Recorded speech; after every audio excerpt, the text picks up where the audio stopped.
رمضان میں سب سے بڑا اللہ کا احسان یہ ہے کہ اللہ آپ کو فرض روزے پورے کرنے کی توفیق دے دے. یہ بہت بڑا انعام ہے. ایک چیز جو میں لوگوں میں نوٹ کرتا ہوں، غور کرتا ہوں، جن لوگوں کو روزے رکھنے کی توفیق ملتی ہے وہ چونکہ عادی ہوتے ہیں، ہر سال رکھ رہے ہوتے ہیں، تو وہ روزوں کو روٹین کا ایک حصہ سمجھتے ہیں. اور جو اس نعمت پر ان کو احساس ہونا چاہیے کہ اللہ نے ہم سے کتنا بڑا کام لیا، وہ احساس ان کو نہیں ہوتا. جب اللہ آپ کو کوئی بڑی نعمت دیتا ہے تو اللہ بھی یہ چاہتا ہے کہ یہ اس نعمت پر خوش ہوں. کسی نے آپ کو بہت بڑا گفٹ دیا، آپ نے ایسے لے کے سائڈ پہ رکھ دیا، دیکھا بھی نہیں اس کو، تو یہ دینے والے کی بھی بے اکرامی ہے. تو جیسے اللہ یہ چاہتے ہیں کہ لوگ گناہوں پہ خوف زدہ ہوں، گناہ کر کے ندامت ہو، جرم کا احساس ہو، اسی طرح اللہ یہ چاہتے ہیں کہ نیکی کر کے ان میں شکر کا جذبہ پیدا ہو، خوشی محسوس ہو. اگر کوئی شخص گناہ کرتا ہے تو جس کا آخرت پر یقین نہیں ہے اسے گناہ کر کے کبھی بھی شرمندگی محسوس نہیں ہوگی، وہ کرتا چلا جائے گا. لیکن اگر آپ گناہ کرنے کے بعد شرم محسوس کرتے ہیں، ندامت ہوتی ہے، تو یہ ایمان کی علامت ہے، آخرت پر یقین کی علامت ہے، اللہ کے وجود کے یقین کی علامت ہے. بالکل اسی طرح اگر نیکی کر کے خوشی محسوس ہوتی ہے تو یہ بھی ایمان کی علامت ہے، خوشی کی، یہ بھی آخرت پر یقین کی علامت ہے. اور اس کا ایک دنیا میں فائدہ یہ ہوتا ہے کہ اس سے مزید نیکی کی توفیق ملتی ہے. رمضان میں شیطان ایک دھوکہ یہ دیتا ہے کہ آپ نے اگر روزے رکھے ہیں تو کون سا تیر مار لیا، ساری دنیا روزے رکھ رہی ہے. یہ شیطان کا بہت بڑا حملہ ہے. میرا معاملہ یہ ہے، الحمدللہ ہم سب روزے رکھتے آ رہے ہیں بچپن سے ہی. جب سے بلوغت کی دہلیز پہ قدم رکھا ہمارے گھر میں روزے کا معمول تھا، روزہ چھوڑنے کا تصور نہیں تھا. اب بھی نہیں ہے، پہلے بھی نہیں تھا، تو رکھتے آ رہے ہیں بچپن سے. بلکہ جب بالغ نہیں تھے اس وقت بھی رکھتے تھے. ہمارے بچے اب بھی رکھ لیتے ہیں، منع کرنا پڑتا ہے کہ بھائی نہیں رکھو، بچوں کو تو شوق ہوتا ہے کہ رکھنا ہے. تو الحمدللہ معمول ہے.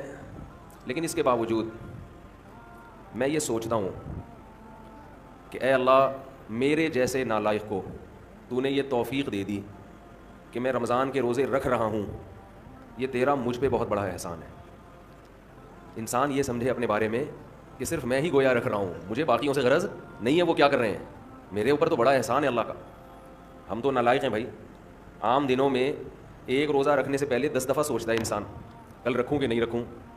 رکھتا ہے تو ایسا سمجھتا ہے جیسے آج ہم نے بہت بڑا تیر مار لیا کوئی. اور رمضان آتا ہے، ہم جیسے مجھ جیسے نالائق کو اللہ توفیق دے دیتا ہے 29 یا 30 روزے رکھنے کی. 30 کی تو 15 سال ہو گئے، کوئی رپورٹ ہے ہی نہیں. 29 ہی ہوتے ہیں پاکستان میں. 29 روزے رکھنے کی اللہ ہم جیسے نالائقوں کو توفیق دے دے تو بھائی میں تو اپنا معاملہ اللہ سے دیکھتا ہوں کہ مجھ سے تو نے اتنی بڑی نیکی کروا لی. مجھے کیا پتا بھائی قدیر بھائی کیا کر رہے ہیں، شاکر بھائی کیا کر رہے ہیں، رفیع بھائی ہیں، یہ تو روزہ رکھ کے پتہ ہی فرق ہی نہیں پڑتا ماشاء اللہ. روزے میں بھی ایسے ایسے گھوم رہے ہوں گے یوں کر کے. آپ دیکھ لیں کبھی ان کو آ کے روزہ رکھے نا عصر کے وقت سب مرجھائے ہوئے ہوتے ہیں. کراچی میں جیسے گرمی ابھی شروع ہو گئی ہے تو رفیع بھائی نہیں ماشاء اللہ مرجھائے ہوئے ہوتے ہیں. ان کو پتہ نہیں ماشاء اللہ نے الگ سے کوئی انرجی دی ہے. رکھتے ہیں، آپ بدگمان نہ ہو. بعض دفعہ انسان اتنا فریش ہوتا ہے کہ لوگ سمجھتے ہیں کہ اس کا ہے ہی نہیں. یہ ہمیں یقین ہے کہ رکھتے ہیں. تو میں تو یہ دیکھتا ہوں کہ میرے جیسے نالائق کو اللہ نے توفیق دی. میں تو اس پہ خوش ہوں. میں تو اس پہ خوش ہوں کہ ہم جیسے تیسے ہیں، جتنے مرضی نالائق ہوں. وہ بھائی ایک روزہ نہیں، 2 نہیں، 3 نہیں، 4 نہیں، 5 نہیں، 6 نہیں، 7 نہیں، 8 نہیں، اللہ نے کتنے روزے ہم سے رکھوا لی. تو ایک دل میں راحت محسوس ہوتی ہے، خوشی محسوس ہوتی ہے. ہاں تھوڑا سا یہ خوف بھی ہونا چاہیے، تھوڑا سا، کہ ایسا نہ ہو کہ ہماری کسی بدعملی سے اجر ضائع ہو جائے. یہ خوف بھی ضروری ہے، یہ خوف بھی، تاکہ اترائے نہیں انسان. لیکن اصل تو یہ ہے کہ یہ کیا ہے، نعمت ہے. ہمارے نبی صلی اللہ علیہ وسلم سے بھی ثابت ہے. ہمارے نبی اپنے آپ کو موٹیویٹ کرتے تھے روزہ رکھ کے. اپنے آپ کو موٹیویٹ کر رہے ہیں، اپنی حوصلہ افزائی کر رہے ہیں. کیسے حوصلہ افزائی؟ جب آپ صلی اللہ علیہ وسلم روزہ افطار کر لیتے، کیسے انسان کو خوشی محسوس ہوتی ہے نا. آج خوشی اس لیے نہیں ہو رہی کہ سحری میں 3 پراٹھے پھوڑے ہوئے ہوتے ہیں، پینیاں کجلے کھائے ہوئے ہوتے ہیں، بھوک ہی نہیں لگ رہی ہوتی. وہ تہ جو بیٹھنا شروع ہوتی ہے عصر مغرب میں جا کے، تو وہ جو ڈکاریں، اکثر لوگ مجھ سے رمضان میں یہ پوچھ رہے تھے کھٹی ڈکاریں نکلنے سے روزہ تو نہیں ٹوٹتا؟ ایسا لگتا ہے ہر آدمی کھٹی ڈکارے نکل رہا ہے سارا دن بیٹھ کے, کیونکہ ہر آدمی یہ مسئلہ پوچھ رہا ہوتا ہے کھٹی ڈکارے نکلنے سے روزہ نہیں ٹوٹتا. بھائی تو کیا ڈکاروں کے علاوہ اور کوئی کام نہیں ہے کیا؟ بہرحال یہ تو میں ایسے ہی کہہ رہا ہوں, لیکن جتنا مرضی 3 یا 4 بھی کھا لو تو بھی بہرحال انسان ایک مجاہدہ کرتا ہے. تبھی تو دنیا پرست آدمی ایک روزہ بھی نہیں رکھتا. ہٹے کٹے لوگ دیکھے ہم نے, ڈاکٹروں نے ان کو کہا ہوا بھی ہے کہ تم نہیں کھاؤ, تمہارے لیے کھانے کے علاوہ دنیا کا ہر کام تم پہ سوٹ کرتا ہے, پھر بھی روزہ نہیں رکھتے. ان سے نہیں رہا جاتا 2-4 گھنٹے بھی کچھ کھائے پیے بغیر. ان کو چائے چاہیے, ان کو گٹکا چاہیے, ان کو پان چاہیے, ان کو نسوار چاہیے, ان کو روٹی چاہیے, ان کو کچھ نہ کچھ جانوروں کی طرح جگالی کرنے کے لیے چاہیے, منہ گھومتا رہے. ان کا ہے روزہ خور, آپ دیکھ لو, کھا رہے ہیں, ان سے نہیں برداشت ہوتا. گھر میں سب کا روزہ ہوتا ہے, بوڑھوں نے رکھا ہوا ہوتا ہے, لوگ ہمیں آ کے بتاتے ہیں سب کا روزہ ہے, ایک نالائق بیٹا ہے ہٹا کٹا جوان, اسے نہیں رکھا جاتا, گھر میں نحوست کا ذریعہ بنا ہوا ہے. تو ایسے ہی صورت میں اللہ اگر آپ کو توفیق دے دیتا ہے تو ٹھیک ہے, تھوڑا خوف بھی ہونا چاہیے کہ پتہ نہیں قبول ہو رہا ہے کہ نہیں ہو رہا, لیکن امید کو, شکر کو خوف پر غالب رکھنا چاہیے. تو میں یہ کر رہا تھا, ہمارے نبی بھی اپنے آپ کو موٹیویٹ کیا کرتے تھے. کیسے؟ حالانکہ ہمارے نبی میں خواہشات پہ کنٹرول کرنے کی بہت طاقت تھی. آپ تو 24 گھنٹے کا روزہ رکھتے بسا اوقات. تو آپ صلی اللہ علیہ وسلم جب روزہ افطار کرتے تو کیا فرماتے؟ ذهب الظما, پیاس چلی گئی. ذهب الظما, پیاس چلی, تھوڑی دیر کی ٹینشن تھی, ہمارے اللہ نے وہ پریشانی ختم کر دی.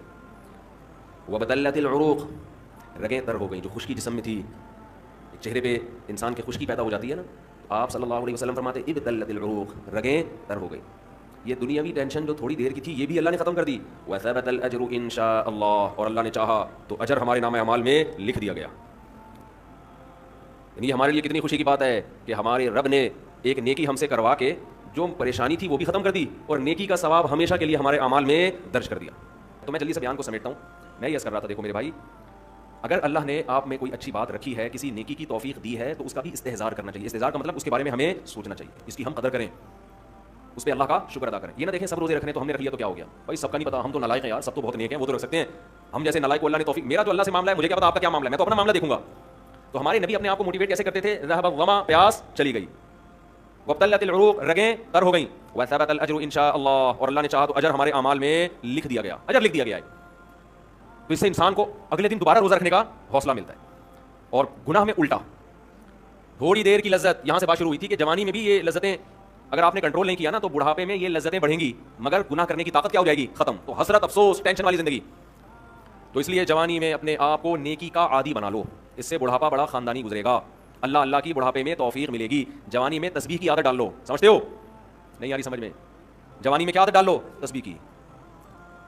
نبی صلی اللہ علیہ وسلم نے فرمایا, صحیح بخاری کی آخری حدیث, کلمتان خفیفتان علی اللسان ثقیلتان فی المیزان حبیبتان الی الرحمن سبحان اللہ وبحمدہ سبحان اللہ العظیم. 2 کلمات زبان پہ بہت ہلکے, ترازو میں بہت بھاری, اور رحمان کو بہت محبوب. ایک سبحان اللہ وبحمدہ, دوسرا سبحان اللہ العظیم. یہ آپ نے اگر جوانی میں اپنے آپ کو ذکر کا عادی بنا دیا, بڑھاپا بڑا اچھا گزرے گا. ہماری مسجد میں ایک بزرگ ہیں, پابندی سے تراویح پڑھتے ہیں. آج فجر میں پتہ چلا کہ روزانہ 20 پارے تلاوت کا معمول ہے. میرا خیال ہے 70 سال عمر تو ہوگی, 70 سال میں روزانہ کتنے پارے پڑھ رہے ہیں؟ 20. کیا یہ عادت انہوں نے بڑھاپے میں ڈالی ہے؟ بڑھاپے میں اتنی ہمت نہیں ہوتی. یہ عادت کب سے پڑی ہوئی ہوتی ہے؟ جوانی میں روز 20 نہیں پڑھتے ہوں گے, 2 پڑھتے ہوں گے, 3 پڑھتے ہوں گے, لیکن جیسے جیسے اوپر بڑھ رہی ہے وہ تعداد کم ہونے کے بجائے بولو وہ شوق بڑھتا چلا جا رہا ہے. ممکن ہے کچھ دنوں کے بعد یا چند سالوں کے بعد صحت اجازت نہ دے, ممکن ہے, لیکن شوق تلاوت کا کم ہونے کے بجائے بڑھے گا, اور اللہ اجر کس پہ لکھے گا؟ شوق پہ. حدیث میں آتا ہے کسی کا کوئی معمول تھا, صحت خراب ہونے کی وجہ سے معمول چھوٹ گیا, تو اللہ اس کے اعمال میں وہ نیکی لکھتے رہتے ہیں. جیسے کسی نے ہمیشہ رمضان میں روزے رکھے ہو, بڑھاپا آ گیا, شوگر بیماریوں کی وجہ سے روزہ نہیں رکھ پا رہا, اب یہ تھوڑی کہ اللہ اس کا اجر ضائع کریں گے. اللہ کہیں گے تو نے ہمیشہ رکھے ہیں, اب مجبور ہے تو میں تیرے اعمال میں روزے لکھتا چلا جاؤں گا. تو آج آپ نے اپنے آپ کو میرے بھائی اللہ کا تھوڑا تھوڑا اللہ کا ذکر کی عادت ڈالو. میں نہیں کہہ رہا آپ سے زیادہ نہیں ہوتا تو وحشت نہ تھوڑا کر لو. آج تھوڑا کرو گے, کل اس تھوڑے میں ایسی لذت ہوگی کہ اللہ اس مقدار کو بڑھا دے گا. حدیث میں آتا ہے سبحان اللہ والحمد للہ ولا الہ الا اللہ واللہ اکبر, یہ کلمات احب الی اللہ مما طلعت الشمس او کما قال صلی اللہ علیہ وسلم. سورج جن چیزوں پہ طلوع ہوتا ہے, ظاہر سورج تو پوری دنیا پہ طلوع ہوتا ہے, ان تمام چیزوں میں اللہ کو سب سے زیادہ محبوب یہ کلمات ہیں. اور دیکھو اس میں اللہ کا کوئی فائدہ نہیں ہے, اللہ کی آپ ہم تو ثنا کریں, اللہ کا کوئی فائدہ نہیں ہے. اللہ یہ چاہتے ہیں میرے بندے اپنی زبان سے میرا نام لیا کریں. اللہ کو اس بات کی خوشی ہوتی ہے. ہمارے حضرت ایک شعر پڑھا کرتے تھے, یہ جو اہل اللہ ہوتے ہیں نا ان کو ذکر کی بڑی عادت پڑ جاتی ہے. بار بار اللہ کا نام لیتے لیتے نا, شروع میں تو انسان کو عادت نہیں ہوتی, جب نام لیتا ہے بار بار ذکر, تو پھر اس کا ٹائم اللہ کے ذکر کے بغیر پاس نہیں ہوتا. پھر اس کو ایک کمی محسوس ہوتی ہے. کسی کو چائے کی عادت پڑ جائے, چرس کی عادت پڑ جائے, سگریٹ کی عادت پڑ جائے, نہیں ملے تو تڑپتا ہے نا. تو جس کو ذکر کی عادت پڑتی ہے نا, اس کو جب ذکر کا ٹائم نہ ملے تو اس کا دل پریشان ہوتا ہے, اس کو اللہ کے نام میں ایک ٹسکا آنے لگتا ہے. لیکن یہ پہلے دن نہیں ہوگا, عادت ڈالنی پڑے گی. تو روز آنا اس کا معمول بنا لیں, 100 دفعہ صبح 100 دفعہ شام تسبیح کا معمول بنا لیں. اس سے کیا ہوگا؟ ابھی شاید دل نہ لگے آپ کا، لیکن جیسے جیسے عمر بڑھے گی اللہ کے نام کا چسکا لگنا شروع ہو جائے، بڑھاپا بہت اچھا گزرے گا، اللہ کو یاد کر کے گزرے. کھوپڑی شریف میں بات آ رہی ہے کہ نہیں آ رہی؟ اور اگر ہر وقت دنیا کے تذکرے کرتے رہے نا، ہر وقت ویڈیو گیم لے کے بیٹھے ہیں، PUBG کھیل رہے ہیں، سانپ والا تو سانپ والا ختم ہو گیا، اب آ رہا ہے سانپ والا، نوکیا میں آتا تھا سانپ لمبا ہوتا جا رہا ہے، اس کو پتہ نہیں فضول ٹائم ویسٹ کر رہے ہو. ہم پریشان ہوتے ہیں یار، ہمارے پاس کاموں کو نمٹانے کا ٹائم نہیں ملتا، ہم تو چاہ رہے کاش یہ دن 24 گھنٹے کے بجائے 48 گھنٹے کا ہو جائے. اور لوگ کیا کر رہے ہیں کہ وہ باقاعدہ ارادہ کر کے ضائع کر رہے ہیں ٹائم. ہمارے تو کام نہیں نمٹتے، جب ہم رات کو سونے کے لیے لیٹتے ہیں تو کہتے ہیں یار آج کا دن بھی گزر گیا اور کام ویسے کے ویسے ہی، اور ادھر باقاعدہ ارادہ کر کے جو ہے نا ٹائم ضائع کیا جا رہا ہے کہ چلو ٹائم ویسٹ کرتے ہیں. ایسی چیز میں ٹائم گزر جائے نا جو ذہنی تفریح کا ذریعہ بنے تو بھی ٹھیک ہے، گپ شپ لگا لو دوستوں کے ساتھ بیٹھ کر. یہ کیا یار دماغ کو خام خواہ تھکا رہے ہو بیٹھ کے. تو اگر PUBG کھیلنے کی عادت ڈال لی تو جاؤ گوروں کا بڑھاپا دیکھو، اولڈ ہاؤس میں بڑھاپے میں اسنوکر کھیلتے ہیں، کیرم بورڈ کھیلتے ہیں، لڈو کا نہیں مجھے پتا، یہ چیزیں کھیل رہے ہوتے ہیں بڑھاپے میں. اور ہمارا بوڑھا بڑھاپے میں ایک دن میں 20 پارے ختم کر رہا ہے. سمجھتے ہو کہ نہیں؟ وہ نماز میں دل بہلا رہا ہے، وہ تہجد میں اس کا ٹائم گزر رہا ہے. ویڈیو نہ بنائے، لکھا ہوا ہے نا. تو یہ کیسی عجیب بات ہے. آپ جائیں وہاں، ایک صاحب نے مجھے کہا کہ میں نے یورپ میں بڈھی عورتوں کو دیکھا، بڈھی عورتیں 5-6 بڈھی عورتیں بیٹھی ہوئی جوا کھیل رہی ہیں، تاش کھیل رہی ہیں. کہہ رہے مجھے یاد آیا یار ہماری بوڑھی ہیں، ہماری بوڑھی عورتیں مسلے پہ بیٹھی ہوتی ہیں، اللہ کر رہی ہوتی ہیں، آخری وقت اللہ کا نام لے کے گزار رہی ہوتی ہیں، اور یہ بڑھیاں ہیں اور کیا کھیل رہی ہیں؟ تاش کے پتے. اچھا لگتے ہیں بڑھاپے میں یہ. ہمارے بوڑھے کو دیکھو، آدمی کا دل چاہتا ہے اس سے دعا کروائے کہ بابا جی میرے بھی سر پہ ہاتھ رکھ لو. جو تاش کھیل رہی ہو بیٹھ کے اس بڈھی سے دل جائے گا؟ اسے تو آدمی نصیحت کرے گا کچھ اور کر لے. تھوڑے دنوں میں اتنا راشا آئے گا نا ہاتھوں میں، تھوڑے دنوں میں ایک پتے کے بجائے 2 گر رہے ہوں گے، 2 پتے ایک ساتھ گر رہے ہوں گے. تو اس لیے کارآمد بنا لو، کچھ تھوڑا بہت اللہ کا نام لے لیا کرو. تمام دوائیں بچوں کی پہنچ سے دور رکھو. ایک اعلان کرنا ہے بس. پھر مسجد کمیٹی کی طرف سے ایک اعلان ہے. وضو خانہ، انڈر گراؤنڈ ٹینک اور باتھ روم اسٹور جو کہ کافی پرانے ہو گئے ہیں اور اب نئے سرے سے بنانے کی شدید ضرورت ہے. اس سلسلے میں آپ سے مالی تعاون کی درخواست ہے. اس کام میں تقریباً 20 سے 22 لاکھ کا خرچہ آ رہا ہے. یہ جو ہمارا وضو خانہ ہے، بہت سے نلکے ایسے آدمی جب بیٹھتا ہے تو ہوا بھی نہیں آ رہی ہوتی اس میں سے. ہوا ہے تو کم از کم آدمی تھوڑا سا سانس لے لے اس میں بیٹھ.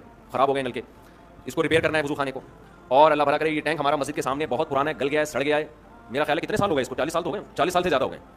تو یہ بھی بوڑھا ہو گیا ہے. ہمارا ارادہ دوسرا ٹینک بنانے کا ہے مسجد میں، سمجھ رہے ہیں؟ یہاں صحن میں نا اچھا سا صاف ستھرا سا دوسرا ٹینک بنے گا تو صدقہ جاریہ ہے. اپنے لیے بھی کر سکتے ہیں، اپنے والدین کسی کے مرحوم والدین ہوں ان کے لیے سے بھی کر سکتے ہیں. تیسرا جو ہمارا یہ باتھ روم ہے نا، یہ والا اعتکاف والوں کے لیے بہت چھوٹا ہے، ان کو دور جانا پڑتا ہے، اس کی صفائی کا بڑے مسائل ہیں. تو یہ باتھ روم کو بھی ریپیئر کرنا ہے. سمجھتے ہیں کہ نہیں سمجھتے؟ تو اس کے لیے یہ پیسوں کے بغیر اسباب کی دنیا میں ممکن نہیں. سمجھتے ہو؟ گورنمنٹ کا کوئی ایسا ادارہ نہیں ہے جو مسجدوں میں آ کے پوچھتا ہو کہ یہاں کیا ضرورت ہے تو یہ لیجیے. حکومت کا ایسا کوئی پروگرام نہیں ہے. تو یہ پبلک ہی کرتی ہے، تو پبلک کا ہی کام ہوتا ہے. تو یہ آپ لوگوں کی میرا خیال ہے ذمہ داری ہے. کر لیں گے تو ثواب ملے گا، نہیں کریں گے تو آپ کی مرضی ہے. کیا خیال ہے؟ ہم تو اپنے گھر سے وضو کر کے آ جاتے ہیں، ہمیں تو کوئی ضرورت نہیں ہے. وہ کیا تھا ان کے، وہ لٹن جعفری یاد آ رہے ہیں. لٹن جعفری زندہ ہوتے کتنی اب تک مزید میمز بن چکی ہوتی. مر گئے، یہی اسٹائل تھا نا ان کا. مر گئے، کیا تھا وہ بھول گیا یار. زندہ ہو گئے، بس وہ بھی پورا نکل گیا دماغ سے. بڑا مزہ آتا تھا. ابھی بھی میں سنتا ہوں بہت سارے لوگوں کی تقریریں بڑی لمبی ادھر کی پھینک رہے ہوتے ہیں. تھوڑا PUBG سے اچھا ہے، PUBG کھیلنے سے اچھا ہے کہ دماغ فریش کرنے کے لیے نا فیس بک پر 2-4 اس طرح کے لوگوں کی تقریریں سن لیا کرو. بڑی لمبی پھینک رہے ہوتے ہیں، تو ان کے پھینکنے کے اسٹائل کو دیکھ کر نا آدمی تھوڑا سا فریش ہو جاتا. پہلے ایک چینل آیا کرتا تھا، وہ نام نہیں ملوں گا فتنہ ہوگا. جب میں تھک جاتا تھا وہ چینل دیکھا کرتا تھا، اس میں کیلے ویلے قبلے کی طرف رخ اس طرح کی چیزیں اس میں دکھا رہے ہوتے تھے، بڑا دماغ فریش ہو جایا کرتا تھا. تو اس طرح کی چیزیں دیکھ لیا کرو. یہ PUBG سے بہرحال بہتر ہے. تو خیر میں آپ سے یہ کر رہا ہوں کہ مسجد کمیٹی کی طرف سے گزارش ہے، رمضان میں ویسے بھی صدقہ کرنے کا ثواب ڈبل ہو جاتا ہے. اور یہ تو سیدھا صدقہ جاریہ ہے. ٹینک بنے گا، نمازی وضو کریں گے، ثواب آپ کے کھاتے میں. اصل میں یہ چیزیں ہم دنیا میں دیکھ نہیں رہے ہیں نا. اللہ نے یؤمنون بالغیب، غیب کے پردوں میں چھپا دی ہیں ساری چیزیں. تبھی جس کا آخرت پر ایمان ہوتا ہے وہ کرتا ہے، جس کا ایمان نہیں ہوتا. اب دیکھو کوئی ایسا بزنس ہو جس میں آپ کو یقین ہو کہ 1 لاکھ روپے دوں گا تو اگلے مہینے پروفٹ 2 لاکھ ہوگا. ہر آدمی نوٹوں کی گڈیاں لے کے قرضے لے کے آگے کھڑا ہوگا، چوری کر کے لا کے دے رہا ہوگا کہ یار میں اس سے بعد میں معافی مانگ لوں گا. تو غیب کے پردوں میں اللہ نے جو چیز ڈال دی ہے تو وہ غیب نہیں. حضرت عثمان رضی اللہ تعالیٰ عنہ نے کنویں خرید کے وقف کیے. کتنا آج تک وہ وقف کنویں موجود ہیں. آج تک حضرت عمر کا وہ وقف باغ مدینہ میں موجود ہے. حضرت عمر نے باغ خرید کے اللہ کے نام پہ وقف کر دیا، آج بھی وہ مدینہ میں موجود ہے. دیکھو کتنی بڑی تجارت. وہ سب ثواب کس کو مل رہا ہے؟ حضرت عمر. نبی نے فرمایا جس نے ایک درخت لگایا اور مر گیا، جب تک اس درخت سے انسان تو دور کی بات چرند پرند بھی کھائیں گے نا، اللہ کی مخلوق کو فائدہ ہو رہا ہے نا، پرندوں کو بھی. آپ نے فرمایا اللہ اس کے اجر کو بھی ضائع نہیں کرے گا، کیونکہ اللہ بخیل نہیں ہے، اللہ کیا ہے؟ قدردان ہے. وہ تو تھوڑے کا بہت زیادہ دیتا ہے. تو وہ نوٹ کر رہا ہے سب چیزیں، اس لیے اس میں بڑھ چڑھ کر حصہ لیں. یہ دینے کس کو ہیں؟ پیچھے بیٹھے میں مسجد کی رسید مسجد الفلاحیہ لکھی ہوگی تو وہ رسید لازمی لیں. سمجھتے ہیں؟